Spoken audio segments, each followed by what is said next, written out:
Today we're going to paint a paper to use in a project that we're going to be doing.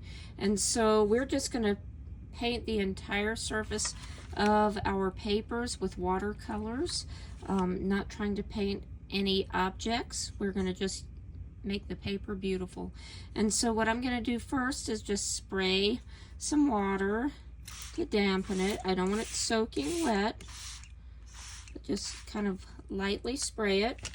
And then we're going to use our watercolors. You're still going to need quite a bit of water because you want it really smooth. You can see my paper's already wrinkling up. We will flatten them back out for our project. So here's my watercolors. You can use any colors that you want, but I will be telling you that we're going to be making our paper into some beautiful trees. So that does not mean your paper has to be all green. You can just use some different kinds of colors. And actually, I'm going to just make different sections kind of have some different colors. And so you can see this is already I want it a little bit more wet. And so we will remember to put something underneath to protect our surface. You don't have to get all the way to the edges here. So I am just doing that. Whenever you have a really dark area like this, just add a little more water and that will smooth that out. Add a little more green, and I'm kind of really rushing here. You can take your time. And so when you've gotten a section done, this is something a little bit different. I'm going to just use a tiny bit of salt. And the reason I'm not waiting till my whole paper is done is because this works best while it's really wet. So just a tiny sprinkle. You do not want to coat this with salt, but it's going to make an interesting effect. And I just dumped the rest back in my little container.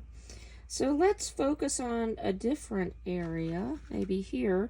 This is a strange set of watercolors I've got. The colors are kind of off. So this is supposed to be purple, and you can see it's more of a red-violet kind of color, hot pink. So let's see, what do I want with that? I think blue would look nice with that.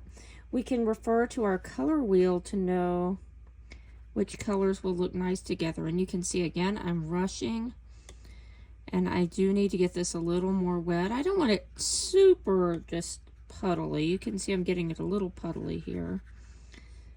And I don't want to just blend this into brown. So I am just getting this nice and wet. There might be a little glare on my paper here, but that looks kind of nice. So again, a little bit more salt. Oops. Sprinkle it on. Put the extra back in. And I'm going to stop right here with my video. You just kind of see how this looks. But you are going to paint your entire paper. You can have all one kind of looking color, or you can have different sections, kind of different colors. It is up to you what your color choices are.